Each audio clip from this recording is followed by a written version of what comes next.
میرے عزیزو، پچھلے ہفتے جمعے کے دن ہمارے گل پلازہ والے مسلمان بھائی اس دنیا میں زندہ تھے۔ کتنے ہی مسلمان ہمارے بھائی وہ گل پلازہ کے اندر جو کام کرتے تھے، جو تاجر تھے، کوئی مزدور تھا، کوئی تاجر تھا، کوئی دکاندار تھا، کتنے ہی ہمارے مسلمان بہن اور بھائی وہاں پر موجود تھے، آج اس دنیا میں موجود نہیں ہیں،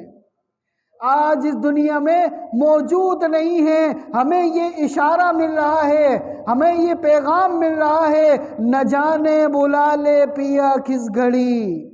نہ جانے بلا لے پیا کس گھڑی، اری کیا کرے گی کھڑی دن پہ دن، پتہ نہیں کب حملہ ہو جائے، پتہ نہیں کب ملک الموت آ جائے، پتہ نہیں کب موت اپنا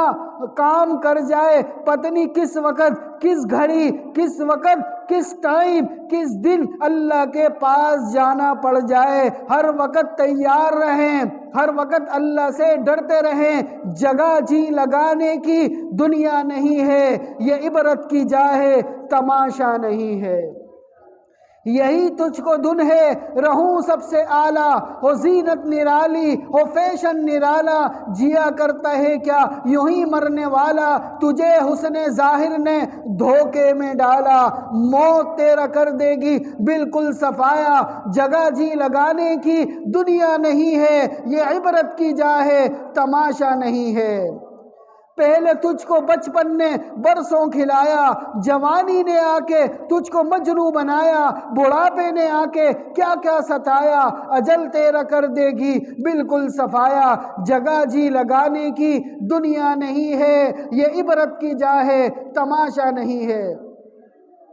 تو میرے عزیزو، ہمارے سامنے اس طرح کے کئی واقعات بھرے پڑے ہیں، ہم ان سے اپنے آپ کو بدلنے کی کوشش کریں، اپنے گناہوں کو چھوڑ کر ایک اللہ کی مان کر زندگی گزارنے کی کوشش کریں۔ آج اس وقت جو انسان، جو مسلمان زندہ ہیں وہ یہ سمجھ لیں ایک وقت آئے گا یہ زندگی کا دی اینڈ ہو جائے گا، ایک وقت آئے گا یہ سانسیں ختم ہو جائیں گی، ایک وقت آئے گا یہ زندگی ختم ہو جائے گی۔ کسی کو نہیں پتا، کسی کو کل کا نہیں پتا، کسی کو پل کا نہیں پتا۔